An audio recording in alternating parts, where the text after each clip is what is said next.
지난 이제 우리 총선 때도 나왔는데 강남에 출마한 그 민주당 의원들이 1주택자에 대해서는 좀 감면해줘야 되는 거 아니냐, 투기 목적이 아닌데 그렇죠. 실수요자들 아니냐, 맞습니다. 예. 이런 얘기. 그러니까 어떻게 보면 이제 용어로 말하면은 1주택주의죠. 1주택자는 맞습니다. 투기 목적이 아니다라고 예. 하는 얘기가 예. 있어요. 예. 그런 얘기를 최근에 이제 우리 민주당의 김두관 의원도 네, 맞습니다. 예, 부동산 보유세는 강화해야 예, 되나, 예. 그거는 좀 빼줘야 된다는 얘기를 했는데 그거에 대해서 좀 설명을 좀 해주시죠. 뭐 민주당 의원들이 뭐 굉장히 그 굴욕적인, 네. 그렇죠. 뭐 표를 뭐 어쩌면 표를 얻어야 되니까 뭐 예. 이해되는 측면이 없지도 않습니다만은 뭐 그래봐야 표를 주지도 않아요. 예. 뭐 답답한 노릇인데 타워팰리스에서는 뭐 88%인가가 미통당 찍었다는 거 아닙니까? 예. 예, 그건 뭐 참 뭐 그런 건데, 근데 그 저는 이제 이게 하나의 만들어진 신화, 예. 그리고 이제 우리가 반드시 넘어가야 될 이데올로기라고 생각을 하죠. 예. 일주택주의라고 예. 하는 게. 그러니까 이게 뭐냐면 자꾸 이제 투기를 했느냐, 실수요냐, 자꾸 이거 가지고 얘기를 하거든요. 예. 근데 저는 이제 그런 거 구분할 필요가 없다고 봐요. 네. 그리고 그거 우리가 어떻게 합니까? 그렇죠. 뭐 우리 궁예처럼 관심법을 쓰는 것도 아니고 알 수도 없어요. 예. 그리고 중요한 건 그 경제학 관점에서 보면 아무 구분하는 게 의미도 없습니다. 예. 의미도 없고, 그러니까 두 채 이상 갖고 있으면 투기고 그렇지 않으면 실수요다 이렇게 보는 예. 거잖아요. 그게 예. 아니고, 결국에는 이제 토지를 갖고 있으면 거기 상응하는 대가를 치르는 게 너무 당연하다. 예. 그게 이제 정의와 효율 관점에서 다 맞다라고 하는 것이고요. 그걸 놓치면 안 될 것 같아요. 예. 안 될 것 같고, 그 보유세라고 하는 것이 어떤 공공이, 사회가 제공해준 그 서비스. 네. 그러니까 그 집이 좋은 거는 위치가 좋다는 거잖아요. 네, 맞습니다. 위치가 좋다는 거는 사회가 좋은 위치를 만든 거잖아요. 거기다가 그렇죠. 뭐 좋은 기반 시설을 설치하고 공원도 설치하고 또 그 내과를 또 깨끗하게 만들고 그렇죠. 이러면서 이제 그 위치가 좋아지는 거잖아요. 사람들이 좋아하고 그러니 가치가 올라갔어. 거기에 상응하는 대가를 내라라고 하는 게 보유세인데 그게 종부세인데 그 1주택이라고 해서 거기 그러면 혜택을 안 받는 게 아니지 않느냐. 그러니까 내야 된다. 그렇게 접근해야 된다. 이런 말씀이시죠. 그리고 또 이제 1주택자들은 사실은 굉장히 많은 혜택이 중첩돼 있거든요. 네네네. 양도세 같은 경우도 감면 혜택이 많습니다. 네. 9억 이하는 안 되죠. 전혀 안 낸단 말이에요. 예. 그 물론 이제 그게 뭐 얼마 이상 소유해야 되고 뭐 실거주해야 되고 이런 조건이 있습니다만, 그 충족시키면 안 내요.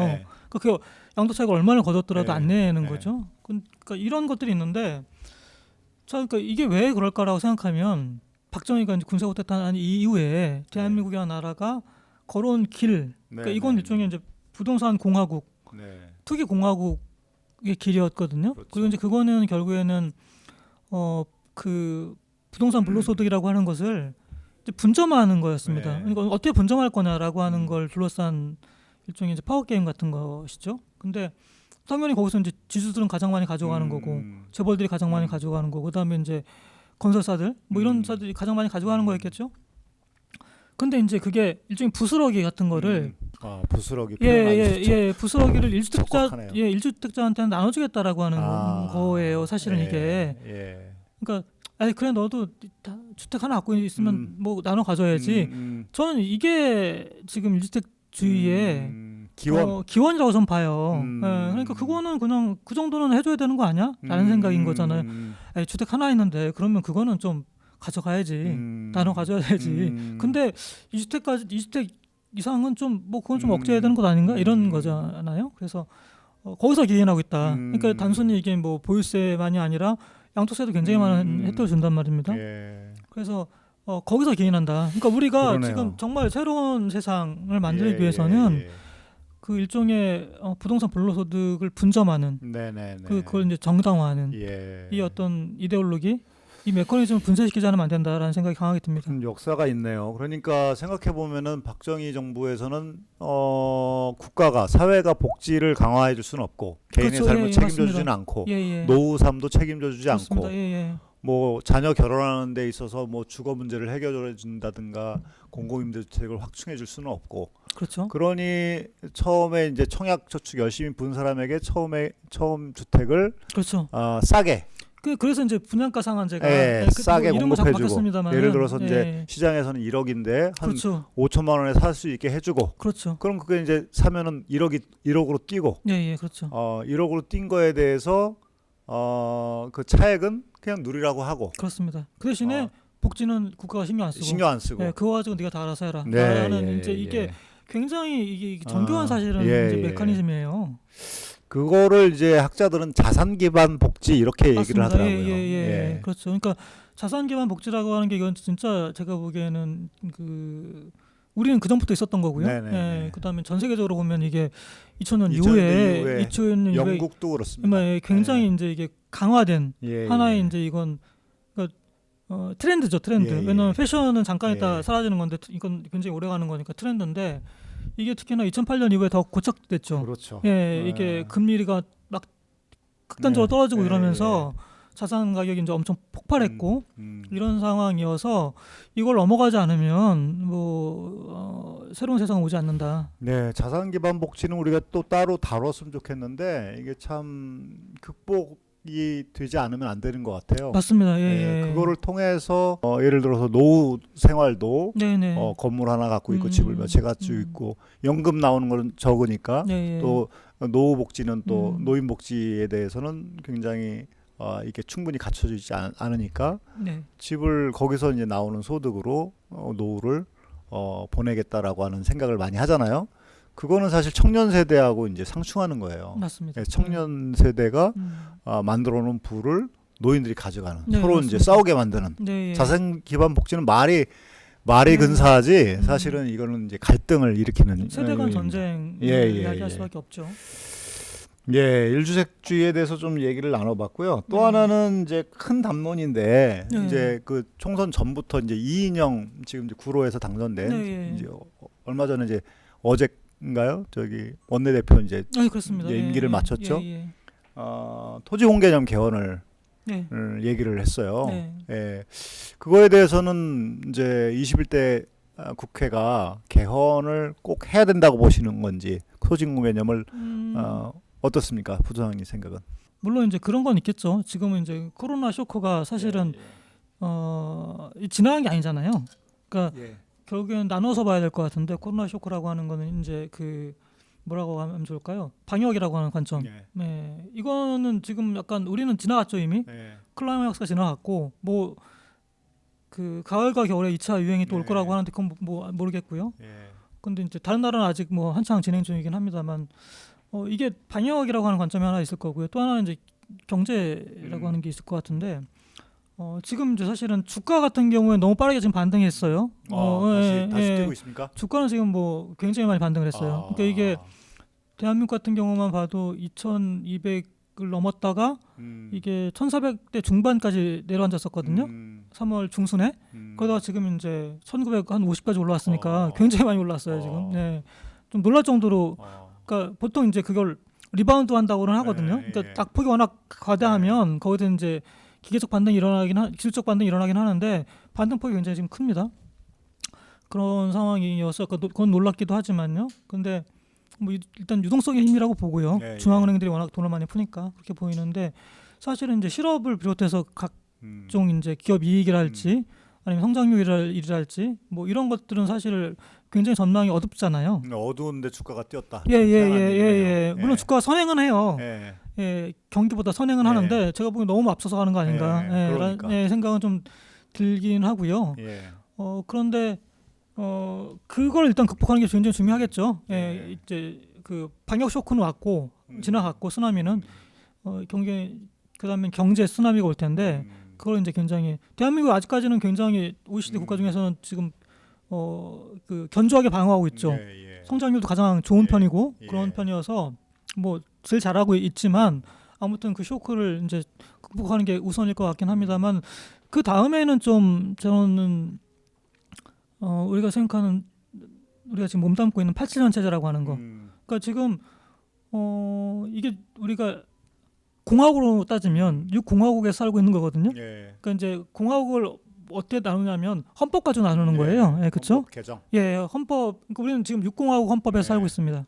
그리고 그게 87년에 개헌이 된 거니까 30년이 넘었죠. 예. 그리고 지금 뭐 잘 아시겠지만 87년의 세상과 지금의 세상은 완전히 다른 세상이에요. 예. 정말 다른 세상이에요. 그러니까 너무 많은 것이 바뀌어서 그러니까 87년 헌법은 굉장히 좋은 헌법이에요. 네, 그 당시에. 예, 좋은 헌법이지만 지금 바꿀 게 많다. 네. 근데 그 중에서는 특별히 중요한 게 지금 이제 아무튼 자산의 양극화 해소. 네, 시대적 과제. 예, 이거는 뭐 제가 보기엔 가장 중요한 시대적 과제고 그 중에서도 이제 부동산은 네, 네. 너무 이게 해결이 뭐 지속 가능하지 않으니까 이게 지금 같은 상황에서는 그래서 역시 이제 그걸 위해서는 뭐 입법도 중요하지만 가장 중요한 헌법이라고 하는 것의 개정은 네. 저는 필요하다고 보죠.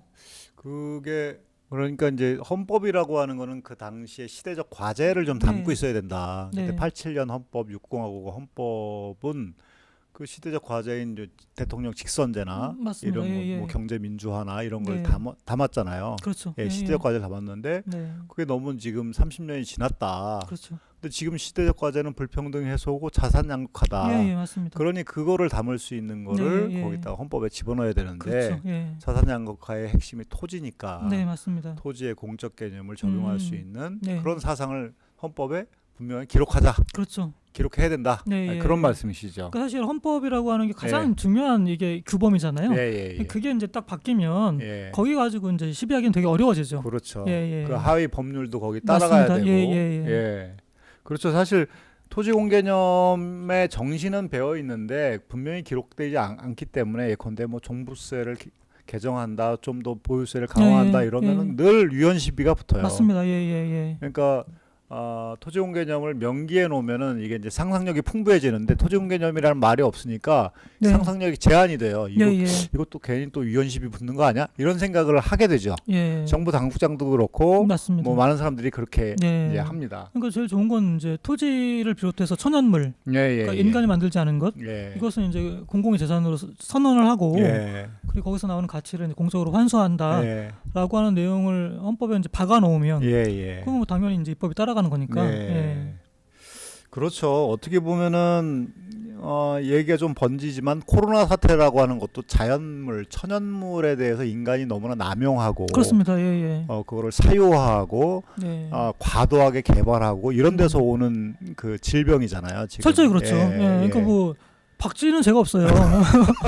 그러니까 박쥐를 다 때려 죽이자 이런 말을 하던데 그건 정말 어리석은 얘기잖아요. 그러니까 박쥐 사는데 안 들어가면 돼요, 인간이. 근데 이제 이게 저는 굉장히 그 말이 너무 의미심장하던데 최재천 선생이 하시는 말이 숲으로 난 길은 항상 죽음을 불러온다는 거예요. 그러니까 인간이 거기 들어와서 그런 거거든요. 그러니까 박쥐한테 그렇죠. 책임을 물으면 안 되죠. 그러니까 천연물에 대해서는 공적 개념을 적용해야 되고 그런 거를 이제 시장의 원리와 잘 결합해야 되는데 그러지 않고 개인이 사유화하고 거기서 난 거를 다 개인이 먹을 수 있도록 맞습니다. 개인이 향유할 수 있도록 하니까 그걸 과도하게 개발을 하고 그러다가 이제 우리가 이 사태를 맞은 거 아니냐. 그렇죠. 사실은 문명사하고도 관계가 있습니다. 그러니까 토지 그렇죠. 개념을 헌법에다 넣는 거는 그런 의미도 우리가 좀 포함될 그러니까 수 있을 것 같아요. 어떤 패러다임 시프트라고 생각하셔야 돼요. 이거는. 이야기를 쭉 나눠봤는데요.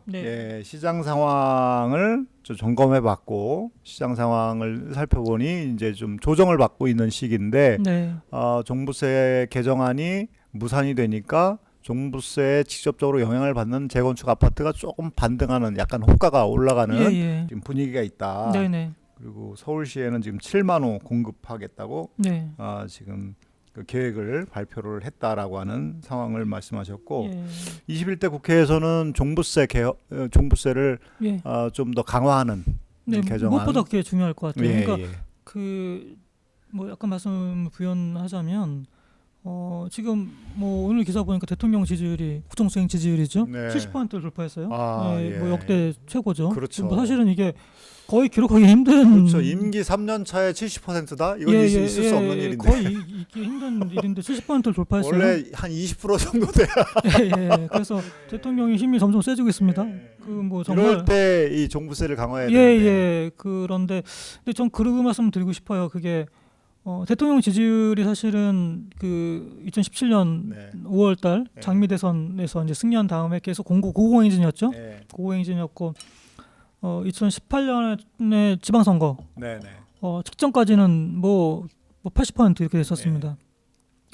근데 이제 이게 굉장히 지방선거에서 압승한 다음에 이게 수직으로 떨어지거든요. 그렇죠. 지지율이. 근데 생각해보면 그때 그렇게 떨어질 일이 별로 없었어요. 그러니까 사실은 80% 이상의 지지율이라는 건 너무 높아서 떨어지는 건 맞는데 낙폭이 너무 컸어요. 너무 단기간이었어요. 근데 원인이 뭘까 생각해보면 여러 가지 원인이 있겠습니다. 저는 이제 가장 크게 생각하는 게 역시 서울에 부동산이었어요. 부동산 가격이 폭등. 계속 올라가고. 그리고 너무 언론한 경우도 있지만 부동산이 컸습니다. 너무 올라갔거든요. 그건 팩트죠. 언론이 그걸 이제 악용을 했지만 그렇죠. 그건 팩트란 말이에요. 그러니까 그게 가장 컸다고 저는 봐요. 이 정부한테 기대가는 게 있었는데 오히려 더 이제 상승하니까 그리고 상승폭이 더 이제 그렇죠. 가팔라지니까 민심이 굉장히 이반했거든요. 그러다 이제 50% 밑으로 떨어졌고 뭐 심지어 40% 초반까지 밀리기도 했잖아요. 그러니까 이게 민심이라고 하는 것, 그다음 지지율이라고 하는 것은 이게 조변석게 하는 거예요. 그리고 지금야 이제 어떻게 보면 코로나 전국 때문에 제가 보기엔 약간 이렇게 가격이 이게 지지율이 굉장히 많이 올라와 있습니다만은 또 냉엄한 어떤 현실, 특별히 우리가 흔히 말하는 민생이라고 말하지만 사실 그 중에 7, 8할은 부동산이거든요. 그렇죠. 이거를 확실히 못 잡으면 언제든지 다시 이제 이게 역풍이 불 수 있다라고 하는 거를 꼭 기억해야 될 것 같아요. 청와대와 여당이. 그렇죠. 토지공 개념 개헌도 그렇고 3년 집권 3년을 들어보면 대통령 지지율이 떨어진 거는 가장 큰 원인은 부동산 문제가 역시 그렇습니다. 가장 컸다.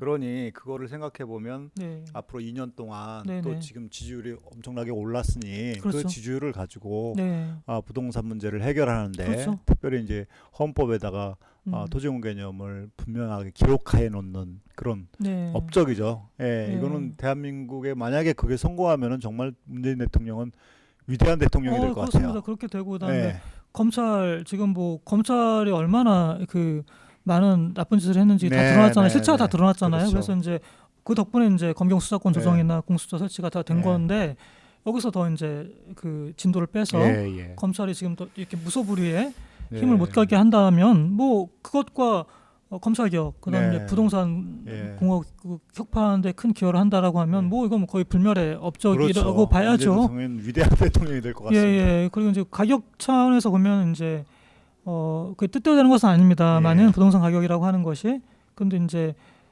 집권 직전 그 2017년 4월이겠죠. 그때 수준으로 돌려놓는다면 서울 아파트 가격을 2017년 4월. 그러면 정말 그러면 뭐 가격이 많이 빠지는 거거든요. 조정을 많이 받아서 20대의 마음도 굉장히 많이 돌아오지 않을까요? 저는 그렇게 될 거라고 봐요. 이런저런 관심이 많으시기도 하겠지만 역시 이제 그 가장 큰 관심 중에 하나는 지금이라도 매수를 해야 되냐, 사야 되냐, 아니면 이제 분양을 받아야 되냐, 뭐 굉장히 많은 고민이 있으실 것 같아요. 이제 그게 뭐 엄청 큰 관심사니까. 근데 특히나 이제 이게 학습 효과가 있어서 9.13 직후에 가격이 좀 빠지고 거래가 확 줄었다가 다시 이제 올라왔거든요. 이게 그러다 보니까 그걸 반복하다 보니까 이번에 또 그런 거 아닌가라고 하는 생각이 드실 것도 같은데. 지금은 좀 많이 다르다는 생각이 좀 들고요. 그다음에 기본적으로 너무 많이 올랐어요. 자산이라고 하는 것이 이제 자산 가격이라고 하는 것이 산이 높으면 골도 깊다. 그건 뭐 만고불변의 진리이고요. 그래서 떨어질 때가 확실히 됐고요. 대세하락의 초입이라고 봐요. 근데 지금 공급이라고 하는 거가 굉장히 충분하거든요. 충분하고 정부에서도 이제 어쨌든 간에 공급에 대해서는 굉장히 많이 신경을 쓰고 있습니다. 그러니까 좀 전에 말씀드렸던 것처럼 5.6 대책, 수도권 주택 공급 기반 강화 방안을 보면 서울만 해도 우리가 맨날 서울 아파트 뭐 신축 아파트 부족하다 얘기하지만 뭐 전 거기 전혀 동의하지도 않습니다만은 정부가 뭐 그럼 알았다 공급할게라고 해서 이제 하는 거거든요. 한 7만 호 정도. 전부 다 아파트는 아닙니다만 엄청난 물량입니다. 사실은 위치도 좋아요. 그래서 이제 좀 기다리시면 되고 그 다음에 이제 수도권 지금 3기 신도시 같은 경우에도 이게 지금 공급 일정을 굉장히 당기겠다는 거거든요. 지금 요번에 그 방안에 포함된 게 그겁니다. 굉장히 빨리 당기겠다는 거예요. 그러니까 지금 몇몇 그 신도시는 2021년 내년이죠. 내년에 분양을 하겠다는 거거든요. 그래서 좀 기다리셔라. 줄줄이 지금 뭐 공급이 그리고 잘 아시겠지만 3기 신도시는 입지가 좋아요. 그러니까 이기 신도시보다 훨씬 좋거든요. 이기 신도시는 굉장히 사실 서울에서 멀었죠. 예. 근데 이거는 굉장히 서울에 붙어 있습니다. 그리고 이제 광역 교통망도 굉장히 촘촘히 깔리기 때문에 좀 기다리시면 돼요. 급하실 게 하나도 없고. 자, 끝으로 이제 제가 드리고 싶은 말씀이 자 보십시오. 이게 대세 그 하락, 그러니까 어떻게 보면 정점이다 지금 이 가격대가라고 하는 걸 몇 가지만 그 증거를 말씀드릴게요. 일단 30대가 지금 가장 많이 주택을 매매하고 있어요. 매수하고 있어요. 30대는 구매력이 없는 사람들이에요. 그렇죠? 그 사람들이 사기 시작했다는 건 무슨 말이겠습니까? 말 그대로 막차라는 거고 더 이상 살 수 있는 사람이 없으니까 이 사람까지 떨려 들어왔다는 얘기예요. 그렇죠. 자, 그리고 또 하나 인천 지금 아파트 가격이 굉장히 많이 오르거든요. 분양 경쟁도 굉장히 치열합니다. 근데 인천은 서울에서 굉장히 멀어요.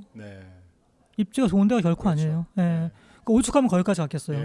자, 그리고 근래 들어서 수용성이라고 하잖아요. 수원, 용인, 성남 여기 가격이 엄청 뛰었어요. 이게 언제도 그랬냐면 2000년대 그때 대세 상승이 있었죠. 맞습니다. 근데 그 대세 상승이 2006년 네, 수원 가격이 엄청 뛰었거든요. 전혀 안 오르다가 그 다음에 꼬꾸라졌죠. 그러니까 거기까지 갔다는 얘기는 무슨 말이냐면은 사람들이 이제 사다 살 게 없으니까 돈 없는 사람들이 거기까지 내려갔다는 얘기예요. 이게 끝물이죠. 끝물의 증거예요. 그래서 지금은 말 그대로 정점에서 꺾였다라고 하는 그 증거들이 많이 있고요. 그 다음에 공급 물량이 차고 넘친다. 그리고 입지가 굉장히 좋은 데가 많다라고 하는 거. 그 다음에 이제 6월달에 되면은 양도세 중과 유예 기간이 끝납니다. 이제 다주택자 양도세 중과가 되는 거거든요. 그리고 이제 여름에 분양가 상한제가 본격화되죠. 그러니까 쉽게 말하자면 또 아까 말씀드렸습니다만 종부세 같은 경우에도 21대 국회에서는 무조건 통과될 거예요. 그렇겠죠. 내년에는 그러면 고지서가 달라진단 말이에요. 자, 보십시오. 그러면 세금 늘어나죠. 공급 엄청나게 많은 게 분양가 상한제를 통해서 싸게 나와요. 아니 그러면 기다리면 되죠. 그렇죠. 투기 수요는 점점 차단되고, 네네. 공급은 굉장히 늘어나고. 네, 그렇습니다. 공급 물량, 그러니까 입지와 질이 굉장히 좋은 것들이 줄줄이 대기하고 있다. 늘어난다. 그러니까 무조건 그냥 기다리셔라. 이런 말씀드리고 싶습니다. 지금 조급해야 할 필요는 전혀 없습니다. 전혀 없습니다. 네, 이런 것까지 마지막 팁으로 말씀하셨습니다. 코로나19가 우리가 이제 극복을 해 가고 있는데 우리나라는 이제 거의 이제 거기서 빠져나오고 있고 다른 유럽이나 다른 나라들 계속 번지고 있고 거긴 이제 심각해져 가고 있는데 우리가 코로나19를 보면서 이제 다시 과거로 돌아가야 된다라고 하는 생각.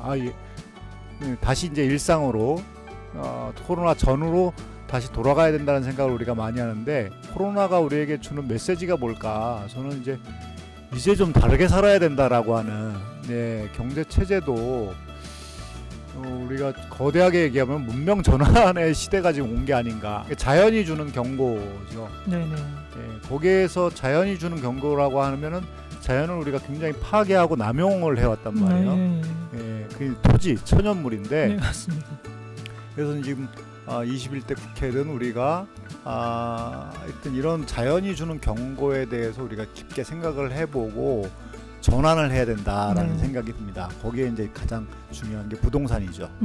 부동산 토지라고 하는 거는 사용의 대상이지 그걸 통해서 돈벌이를 하는 대상이 아니다라고 하는 것만 정착이 돼도 사실은 이런 문명 이렇게 과도한 어떤 개발이나 이런 게 사라지겠죠. 굉장히 많이 차단될 겁니다. 숲으로 인간이 안 가겠죠. 맞아요. 숲으로 인간이 안 가겠다. 오늘 이렇게 또 시청해 주셔서 고맙습니다. 저희는 다음에 또 다른 주제를 가지고 찾아뵙도록 하겠습니다. 고맙습니다.